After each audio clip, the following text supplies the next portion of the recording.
एक ही पल में हजारों पर जमी पर आ गिरे जब किसी ने पेड़ काटा घर बनाने के लिए। और झूठ मक्कारी दगा सब कुछ तो तेरे पास है। झूठ मक्कारी दगा सब कुछ तो तेरे पास है। और भी कुछ चाहिए जीवन बिताने के लिए। कि सोचता हूँ कि ये दुनिया क्या है, वो पराया है तो अपना क्या है। शाम से चांद साथ है मेरे, आज आकाश में निकला क्या है।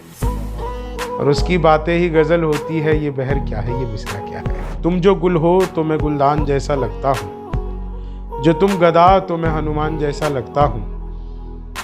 जब से तुम ऐश्वर्या खुद को मान बैठी हो, तब से लोगों को मैं सलमान जैसा लगता हूँ। निरामिष और मिश भोजन में तुम हो, सभी बोतल सभी ढक्कन में तुम हो। और मेरी तशरीफ में जो चुभ रहा है, मेरे सोफे के हर एक पिन में तुम हो।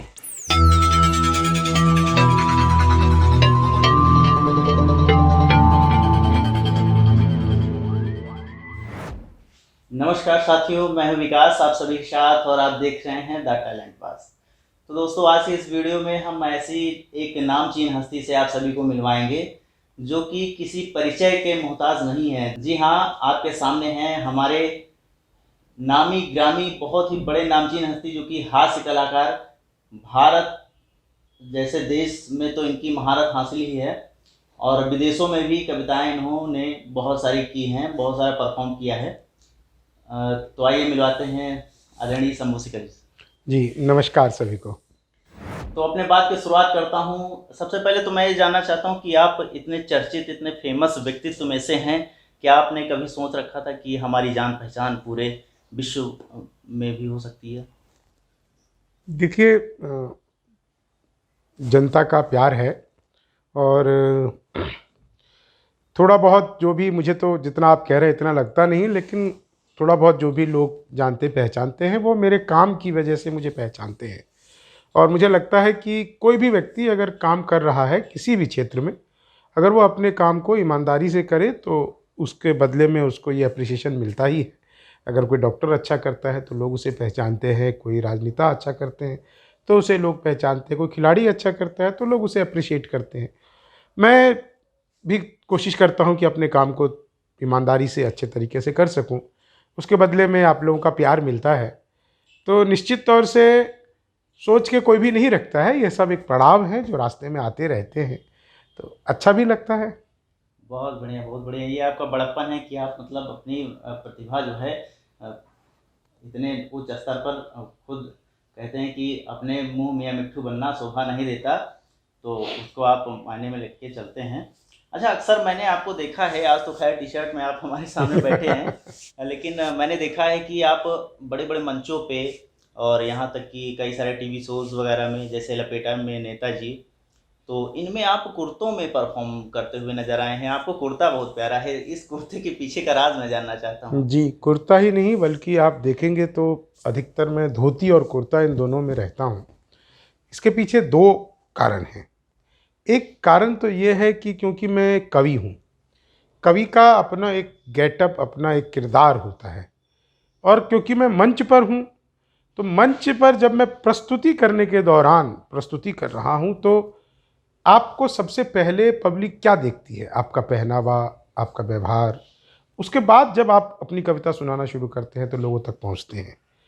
और दूसरी बात यह है कि मुझे ऐसा लगता है कि इस वैश्वीकरण के दौर में, इस ग्लोबलाइजेशन के टाइम में, हम कहीं ना कहीं अपनी संस्कृति से, अपने संस्कारों से दूर होते जा रहे हैं। और जो विदेशी परिधान हैं, अच्छे बुरे की बात नहीं है, लेकिन जो विदेशी परिधान है उसमें हम ज़्यादा अपने आप को, एक जिसे कहते हैं शो ऑफ करना, दिखावा करना। मुझे ऐसा लगता है कि बहुत सारे युवा जो मुझसे जुड़े हैं, बहुत सारे लोग जो मुझे स्नेह करते हैं, उन्हें अपनापन महसूस हो, उन्हें लगे कि मैंने अगर धोती कुर्ता पहन रखा है, यह भारतीय परिधान है और भारतीय परिधान में भी आप उच्च स्तर तक जा सकते हैं, अच्छे लोगों के बीच में उठ बैठ सकते हैं। मैं चाहे 5 स्टार में चला जाऊं, चाहे मैं दुबई में परफॉर्म करके आया, मैं पिछले दिनों ओमान, मस्कट, सिहोर, सलाला, बहरीन, घाना, केन्या, नाइजीरिया, इन सब जगहों पर जहाँ जहाँ भी मैं परफॉर्म करके आया, उन सब जगह मैं धोती कुर्ता, और विशेष तौर से मैं ध्यान रखता हूँ कि मैं धोती कुर्ते में जाऊँ। आप सोचिए विदेश में कोई व्यक्ति जहाँ पे सारे लोग सूट में, टाई में बंधे हुए हैं और उनको अच्छा लग रहा है, महंगे महंगे कपड़े, मतलब हम आप ये सोचिए एक एक टाई 20-20 हज़ार रुपये की टाई पहने हुए हैं। ऐसे में आप, और वो उन्होंने आपको भारत से बुलाया है, ऐसे में आपसे वो उम्मीद रखते हैं कि आप भारतीयता को अपने साथ लेकर के यात्रा कर रहे होंगे। तो मैं बहुत बहुत इसीलिए, बहुत अच्छी सोच। और इसी इन्हीं कारणों की वजह से जो है आज हमारी थोड़ी बहुत संस्कृति जो बची है, तो ऐसे ही संस्कारिक परिवारों से, ऐसे ही संस्कारिक लोगों से की वजह से बची हुई है। अच्छा भैया, कविता में तो आपको महारत खैर हासिल ही है, लेकिन जहाँ तक मेरी जानकारी है कि आप गज़ल भी बहुत उम्दा तरीके की लिखते हैं और आपको पसंद भी है। मैं चाहता हूँ आपकी स्वरचित गज़ल जो आपको बेहद प्रिय हो, अगर संभव हो तो जी ज़रूर देखिए, प्रस्तुत करें। मेरी जो शुरुआत हुई थी वो गज़लों के लेखन से ही हुई थी। मेरे गुरुजी आदरणीय राजगोपाल सिंह जी अब वो इस दुनिया में नहीं रहे, लेकिन मैंने उनसे ही गज़ल के कुछ कुछ बारीकियाँ सीखी और उनके संपर्क में रहा। तो मेरी एक किताब भी आई है, सिलबटों की महक, जो एक अच्छा। गज़ल संग्रह है। तो मुझे गज़लों को लिखना, समझना, सुनना, बहुत सारी सैकड़ों गज़लें याद है बड़े बड़े शायरों की, बहुत सारे शेर याद है। मुझे कई बार ऐसा लगता है कि पूरे उपन्यास को एक दो लाइनों में कह देना, एक शेर में कह देना, यह एक गज़ल और दोहा, इनके पास ही ये महारत है। तो गज़ल के पास ये महारत है। गज़ल की एक बड़ी खूबसूरती ये होती है कि अगर एक गज़ल में मान लीजिए 3 शेर है, तो तीनों की पृष्ठभूमि बिल्कुल अलग है, तीनों की सोच अलग है, तीनों की मयार अलग है, लेकिन उन सबके बावजूद तीनों की लय एक है, तीनों के रदीफ़ काफ़िये जो हैं वो बिल्कुल उससे मीटर में होने चाहिए, मैच होने चाहिए। बंधन में रह कर के भी पूरी सृष्टि को अलग-अलग तरीके से, पूरी भावनाओं को अलग-अलग तरीके से, बल्कि आप यूँ कहिए कि मानव जीवन के विषम परिस्थितियों से लेकर के और सम परिस्थितियों तक को एक ही गज़ल में कह देने की कला, ये अलग-अलग शेरों में होती है। तो हमें इसका सम्मान भी करना चाहिए और मुझे बहुत पसंद भी है। एक गज़ल जो मैंने बहुत पहले लिखी थी, स्वागत। उसके मैं अलग-अलग कुछ गज़लों के शेर आपको सुना देता हूँ। जी बिल्कुल। जैसे मेरा एक शेर काफ़ी समय तक लोगों ने काफ़ी पसंद किया, हालाँकि मैंने, क्योंकि जब मैं मंचों पर पूरी तरह स्थापित हो गया और मैं हास्य व्यंग्य से जुड़ गया, तो गज़लों का परसेंटेज मंचों पर कम हो गया, जीवन में तो अभी भी उतना ही है। बल्कि मैं आपको एक चीज़ बताऊँ, जी। इसको सुनाने से पहले, जी। गज़ल की एक बड़ी खूबसूरती ये होती है कि वो बहर में चलती है, एक रिदम में, जिसे हम मीटर कहते हैं। बिल्कुल बिल्कुल। लयतात्मकता उसमें रहती है। उस लयतात्मकता में जो एक चीज़ आप समझ के आइए, जी। कोई व्यक्ति मुझसे मिले और वो कहे कि मैं गज़लें लिखता हूँ, कहता हूँ, या गज़लें मुझे आती है, और अगर मैं उसकी कुछ गज़लें सुनूँ और मुझे अगर वो बहर में नहीं लगते, तो मैं उससे अधिक समय तक नहीं बैठ पाता उसके साथ। उससे मित्रता भी नहीं बन पाती, क्योंकि जो व्यक्ति गज़ल के बारे में बात कर रहा है जी। और उसे लय नहीं पता, गज़ल का लय नहीं पता, गज़ल की बहर नहीं पता, उसको जीवन के बहर की फिर कैसे जानकारी होगी? वो जीवन में भी कुछ ना कुछ वो ऊँच नीच गड़बड़ करता ही होगा। तो मैं आपको 2 शेर ऐसे सुनाता हूँ जो उस समय पर मुझे बहुत पसंद थे, अभी भी मुझे खैर बहुत पसंद है कि एक ही पल में हज़ारों पर ज़मीं पर आ गिरे, एक ही पल में हज़ारों पर ज़मीं पर आ गिरे, जब किसी ने पेड़ काटा घर बनाने के लिए। अरे वाह! हम एक पेड़ को काटते हैं, लेकिन उस पेड़ के ऊपर में हज़ारों पंछियों का, बिल्कुल। हज़ारों कीड़े मकोड़े, कई बार सांप, इन सब चीज़ों का एक अड्डा रहता है। बिल्कुल। उसके खोखे में छोटे छोटे जानवर रहते हैं, पेड़ों पर भी गिलहरियाँ और भी कई तरह के जानवर पेड़ों पर रहते हैं। बिल्कुल, तो पेड़ों के साथ-साथ कितने जानवर घर हमने दिखाई अपना दे एक रहा है। घर बनाने के लिए, कितने घर हमने बर्बाद कर दिए। एक शेर और देखिए मेरा, इसी इसी बहर में, एक वर्तमान की हालत पर, कि एक ही पल में हज़ारों पर ज़मीं पर आ गिरे, जब किसी ने पेड़ काटा घर बनाने के लिए, और झूठ मक्कारी दगा सब कुछ तो तेरे पास है। वाह! झूठ मक्कारी दगा सब कुछ तो तेरे पास है, और भी कुछ चाहिए जीवन बिताने के लिए? क्या बात है! तो मैंने और कुछ शेर कहा कि सोचता हूँ कि ये दुनिया क्या है, वो पराया है तो अपना क्या है, शाम से चांद साथ है मेरे, आज आकाश में निकला क्या है। बहुत अच्छा, और उसकी वाह! बातें ही गज़ल होती है, ये बहर क्या है, ये मिसरा क्या है। तो इस तरह के भी कुछ शेर मैंने कहे। मैंने एक शेर, मुझे लगता है कि कुछ शेर मुझे जो मुझे बहुत खास है कि धूप कितनी भी हो उसको न सता पाएगी, जी। धूप कितनी भी हो उसको न सता पाएगी, मैंने हर शाख पे बांधी है दुआएं अब के। क्या तो प्रेम प्यार और कई तरह के शेर मैंने खूब कहे, बहुत दिनों बाद आपने याद दिलाया। हालांकि बहुत अच्छा लगा। गज़लें आपको पसंद आई होंगी, मैं आशा करता हूँ। मुझे तो बहुत पसंद आई, और पहले से भी मैं आपकी गज़लें एक आधी सुना हूँ मैं, जी निश्चित तौर और से। बहुत अच्छा लगा। इसीलिए मैंने गज़लों का भी ज़िक्र किया आपसे।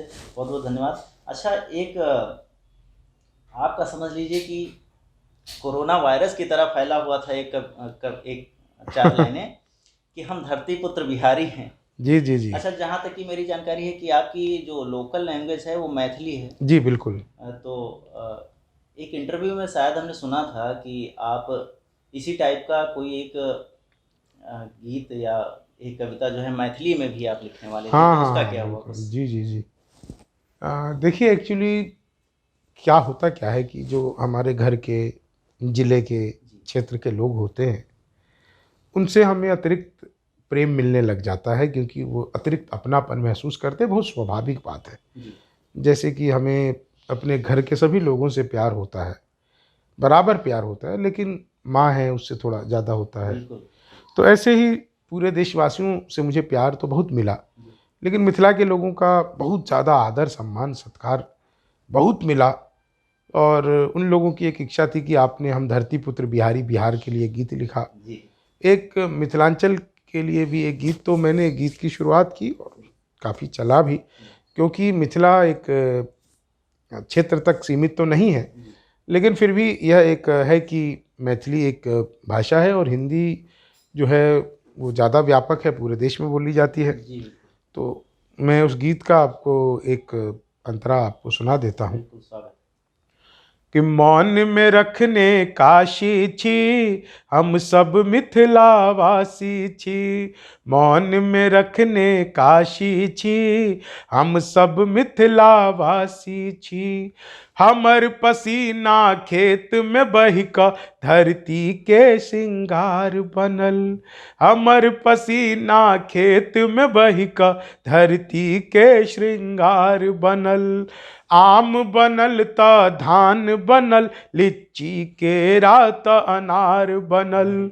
कन्हा पर हम हर उठेने, पक्का ठेठ किसानी छी। मौन में रखने काशी छी, हम सब मिथिलावासी छी। बहुत बढ़िया, बहुत बढ़िया, बहुत अच्छा लगा। अच्छा, मेरी जानकारी है कि आपने जो है राजनीति की पढ़ाई भी की है, जी बिल्कुल। विधिवत तरीके से की है, और मैं ये जानना चाहता हूँ कि कविता के साथ-साथ क्या आप भविष्य में राजनीति में भी उतरना चाहेंगे? अच्छा देखिए, एक चीज़ है कि वैसे मैं आपको बता दूं जी। दर्शकों को कि मैंने दिल्ली विश्वविद्यालय से राजनीति शास्त्र में एमए किया जी। और ग्रेजुएशन भी राजनीति शास्त्र में रहा, एमए भी रहा। जी। तो एक ठीक ठाक स्कोरर था मैं अपने समय पर। जी। उसके बाद इत्तफाकन कभी सम्मेलनों में आ गया और राजनेता या पॉलिटिक्स की चल रही चीज़ें, ये सब कवियों का एक प्रिय आहार रहती है, जी। खासकर हास्य व्यंग्य के कवियों का। बिल्कुल। लेकिन राजनीति में जाने का अभी तक, जी। आज की तारीख तक मेरे पास कोई एजेंडा नहीं है, कोई सोच नहीं है, बल्कि आप यूँ कहिए कि सक्रिय राजनीति की मुझे बहुत ज़्यादा समझ भी नहीं है। जी। लेकिन ये प्रश्न बहुत जगह से और बहुत तरह से मेरे सामने जी। आज इकट्ठा हो रहा है। बल्कि मैं फेसबुक पर किसी को दिवाली की शुभकामनाएं भी अगर देता हूँ जी। तो उसके नीचे कोई ना कोई वैसा दो चार लोग ऐसे होते हैं जो पूछ रहे होते हैं कि आप राजनीति में कब आ रहे हैं। तो यह सब एक अटकलें हैं। एक मुझे लगता नहीं कि मैं निकट भविष्य में राजनीति में कुछ ऐसा सोच रहा हूँ, क्योंकि जो मेरा काम है आपको एंटरटेन करना, आप लोगों को कविताएं सुनाना, मनोरंजन करना, देश को मार्गदर्शन देना, ये इतनी तो बड़ी बात हो जाएगी। लेकिन फिर भी अपनी तरफ से समाज में कुछ अगर कमियां हैं तो उसको लोगों के सामने उजागर करना, बिल्कुल। ये काम है। राजनीति कवियों के बस का नहीं है, हमारे बस का तो लेकिन नहीं है। जैसे भी जिस प्रकार से आपकी लोकप्रियता देखी जा रही है, बढ़ती हुई लोकप्रियता को मद्देनज़र रखते हुए, अगर पब्लिक डिमांड पे आपको राजनीति में नहीं, पब्लिक डिमांड देखिए ऐसा है कि जब समय आएगा तब देखेंगे, जी। फिलहाल अभी कुछ अच्छा, आपकी कुछ लाइनें थी तो हालांकि याद तो पूरा है लेकिन मैं सुनाऊंगा नहीं, क्योंकि जब सारा कुछ सुना दूंगा तो फिर आप कैसे। हाँ हाँ, एक लाइन थी कि जब से तुम खुद को ऐश्वर्या मान बैठी हो। अरे बड़ी पुरानी लाइनें हैं भाई। ये बहुत तो बढ़िया लगती हैं आपकी। मैं आपको बताऊं, जिस समय मैं गज़लें लिखता था जी उस समय ही बम्बई में एक कार्यक्रम शुरू हुआ, वाह वाह। जी। एक तो अभी आप लोगों ने देखा होगा वाह वाह क्या बात है, वाह वाह क्या बात है, बहुत उससे चर्चित पहले एक आया था शो वाह वाह। है। जी और वो वाह वाह शुरुआत में बहुत पहले भी उसमें जब अशोक चक्रधर जी, आदरणीय अशोक चक्रधर जी उसका संचालन करते थे, दिल्ली में शूटिंग होती थी, जी तो मैं युवा कवि के रूप में उसमें जब मैं फर्स्ट ईयर में पढ़ता था तब आया था। उसके बाद फिर जब ये बम्बई चला गया और फिर शैलेश लोढ़ा जी इसको, बीच में सुभाष काबरा जी ने कुछ समय तक संचालित किया। फिर जब शैलेश लोढ़ा इसको करने लग गए तो शैलेश लोढ़ा जी ने करने लगे और फिर उन्होंने युवाओं के लिए उसमें एक अलग सा एक निकाला कि पूरे देश के युवा आएँ और उसमें एक प्रतियोगिता हो। बिल्कुल। ये बात 2006-07 के आसपास की है। जी तो प्रतियोगिता हुई तो हमने भी पार्टिसिपेट किया उसमें, लेकिन वहाँ पहुँचने के बाद पता चला कि सिर्फ हास्य कविताओं की ही प्रतियोगिता है। अच्छा तो हम हास्य कवि बनने की जो शुरुआत है वो भी वहीं से ही हुई। अच्छा। तो अब हमको गज़लें तो आती थी लिखनी थोड़ी बहुत, जी लेकिन हमने कहा कि चलो फिर अब इस पे हास्य में कुछ गज़ल लिखते हैं। तो 2-3 गज़लें हमने हास्य में लिखी और प्रतियोगिता में भाग लिया। जी भाग लेने के बाद ये हुआ कि पूरे हिंदुस्तान में जितने भी कॉम्पिटिटर आए थे, तो टॉप 3 में जो लोग फाइनल में पहुँचे थे उसमें से मैं भी एक था। तो हालांकि मैं बहुत आसानी से जीत जाता, लेकिन मुझे अनुभव बिल्कुल नहीं था जी और बिल्कुल नया नया था उस क्षेत्र में। तो टॉप 3 में मैं पहुंचा था, उसमें भी तीसरे नंबर पे रहा था। तो मैंने एक वो कि तुम जो गुल हो तो मैं गुलदान जैसा लगता हूँ, जो तुम गदा तो मैं हनुमान जैसा लगता हूँ, जब से तुम ऐश्वर्या खुद को मान बैठी हो तब से लोगों को मैं सलमान जैसा लगता हूँ, और रस में भीगा हुआ हर अंग तुम जलेबी हो, और बैंगन का मैं पकवान जैसा लगता हूँ, यूँ तो भगवान ने कुछ और बनाया है मुझे, भूल क्या हो गई इंसान जैसा लगता हूँ। इसी में एक और साथ के साथ गज़ल थी कि निरामिष और मिश भोजन में तुम हो, वेज और नॉन वेज, निरामिष और मिश भोजन में तुम हो, सभी बोतल सभी ढक्कन में तुम हो, और मेरी तशरीफ़ में जो चुभ रहा है मेरे सोफ़े के हर एक पिन में तुम हो, अभी तक याद है स्वागत तुम्हारा, अभी तक टाट की सूजन में तुम हो, अरे वाह, मुझे जिस दिन से शुगर हो गई है करेले नीम और जामुन में तुम हो, अरे वाह, और मेरा हर शेर रॉकेट हो गया है कि पीछे जल रहे ईंधन में तुम हो। अरे वाह, तो इस तरह की बहुत गज़लें हमने कही थी मज़ा आ गया। जी। अच्छा, आपने इतनी सारी कविताएं लिखी जिनकी काउंटिंग शायद मुश्किल है, क्योंकि बहुत सारी कविताएं लिखी हैं, लेकिन मैं एक दो कविताएं आपसे ऐसे सुनना चाह रहा हूँ कि जो आपके बहुत करीब हों, आपको बेहद पसंद हों, जो आपको प्रिय हों। देखिए, ये बात तो आप बिल्कुल ठीक कह रहे हैं कि कविताएं बहुत लिखी हैं, और एक कवि जो होता है बड़ा बेतरतीब सा व्यक्ति होता है। जी बाहर की दुनिया में तो दिखता है कि वो बहुत लय में बंधा हुआ, लेकिन भीतर जो है वो बहुत बिखरा बिखरा रहता है। मैं 18 महीने तक मैंने एक माई एफएम के लिए काम किया, अच्छा और उसमें मैं रोज़ की 10 कविताएं लिखता था, जी और 18 महीने तक रोज़। और कमाल की बात ये थी कि उसमें से एक भी मेरे पास नहीं है। अरे मैं लिखता था, काम ख़त्म हुआ, रिकॉर्डिंग कराई, पन्ना कहाँ गया पता नहीं। कभी कभी घर में साफ़ सफाई होती है तो कभी बेड के नीचे से कभी कुछ कुछ पुरानी चीज़ें निकलती रहती है। तो मुझे जो सबसे ज़्यादा पसंदीदा, मैं 2 मुक्तक आपको सुनाता हूँ जी जी जो मुझे बहुत ही पसंद है। उसमें से एक तो जीवन में हास्य का क्या महत्व है, जी कि मित्र मिले हम चार, एक बोला सुन यार जोश के बिना तो ये जवानी सूनी सूनी है। मित्र मिले हम चार, एक बोला सुन यार जोश के बिना तो ये जवानी सूनी सूनी है। दूजा बोला जोश से ही काम चलता नहीं है, हौसला जो ना हो तो रवानी सूनी सूनी है। तीजा बोला मैं तो बस एक बात मानता हूँ, प्यार के बिना सभी कहानी सूनी सूनी है। और मैंने कहा प्यार जोश हौसला सही है, पर हंसी ना हो तो ये जिंदगानी सुनी सुनी है, बहुत बढ़िया। हास्य ना हो तो ये जिंदगानी सुनी सुनी है। वाह। तो ये जो है मेरा एक प्रिय छंद है, मुझे बहुत पसंद है। और एक गज़ल जो मैंने लिखी थी, जी लेकिन मुझे वो गाने का मौका तो बहुत जगह नहीं मिला, लेकिन मुझे पसंद बहुत है वो। जी बिल्कुल, स्वागत। वो गज़ल की लाइनें कुछ ऐसी हैं कि वो इस तरह से मन को उजालों से भर गया, वो इस तरह से मन को उजालों से भर गया, जैसे कोई चिराग अंधेरों में धर गया, भूला कोई किसी को फ़कत ख्वाब समझकर, भूला कोई किसी को फ़कत ख्वाब समझकर, कोई किसी के वास्ते हद से गुज़र गया, और जाने क्या सोचकर मेरी आंखें उमड़ पड़ी, जाने क्या सोचकर मेरी आंखें उमड़ पड़ी, एक बोझ सा था दिल पे अचानक उतर गया। तो बहुत सारी चीज़ें ऐसी हैं। बाकी तो कविताओं में कुछ ना कुछ एक्सपेरिमेंट, कुछ ना कुछ बातें, कुछ ना कुछ चीज़ें करते रहते हैं, वो करते रहना चाहिए। बिल्कुल, जैसा कि आपने बताया कि जो है हास्य एक ऐसी विधा है जो कि अपने अंदर के गमों को भुला के जो है सामने पब्लिक को हंसाना पड़ता है। और हंसना तो बहुत आसान है, लेकिन हंसाना जो है बहुत कठिन लगता है।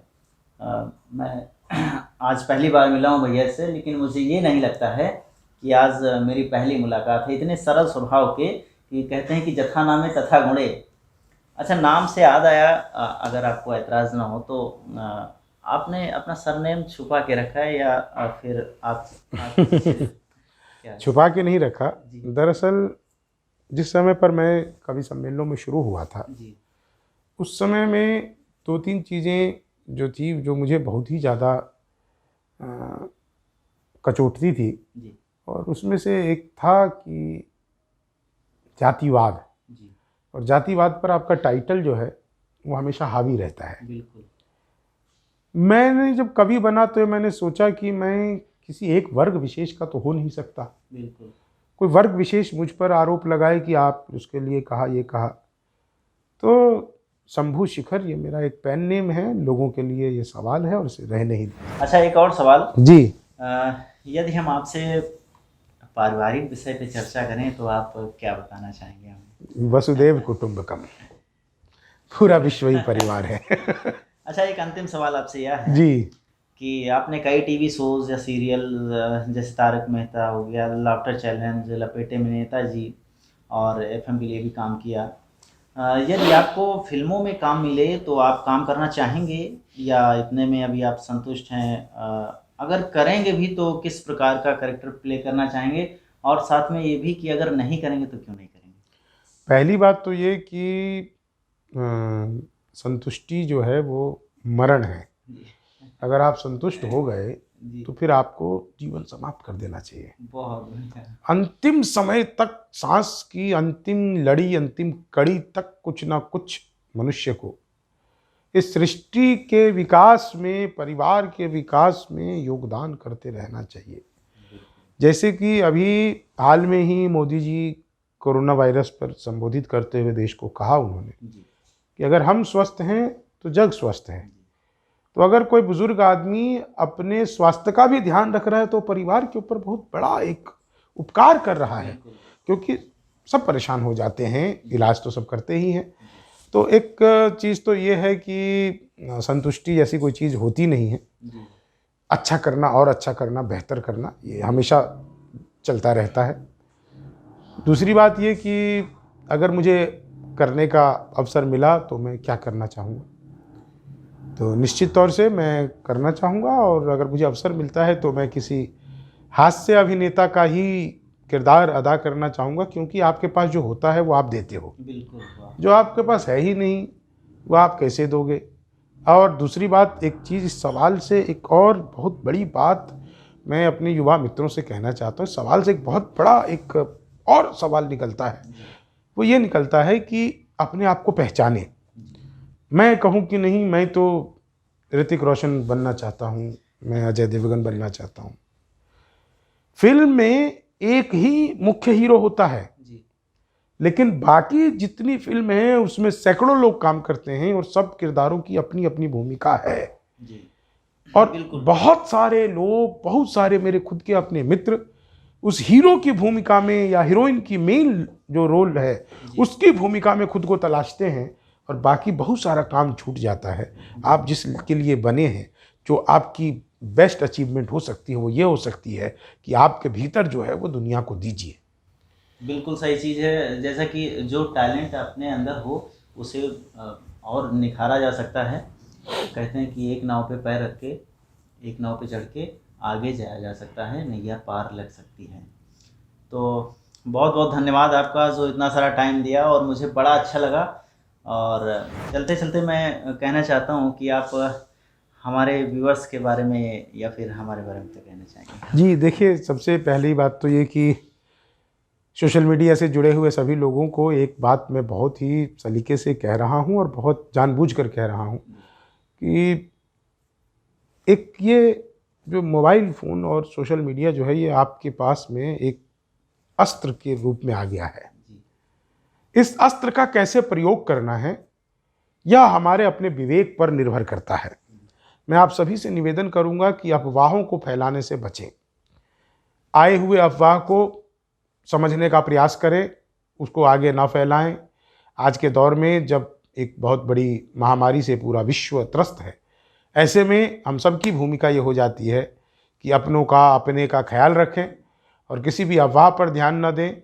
इसका इस्तेमाल सही काम के लिए होना चाहिए और सही काम करते रहिए ताकि ईश्वर का, भगवान का, अल्लाह का, जिसका जैसा अपना हो सबका शुक्र अदा करिए और बस प्रसन्न रहिए। खुलूस दिल में लबों पर मिठास रहने दो, न खुद रहो न किसी को उदास रहने दो। क्या बात है, बहुत अच्छा। तो आप सभी लोग भी मोबाइल का सदुपयोग करेंगे मुझे आशा है, और अफवाहों को फैलाने से बचें, उन्हें इग्नोर करें। तो तब तक के लिए इस वीडियो में इतना ही, फिर मिलेंगे एक नए वीडियो के साथ। बने रहिए द टैलेंट बाज़ में। नमस्कार।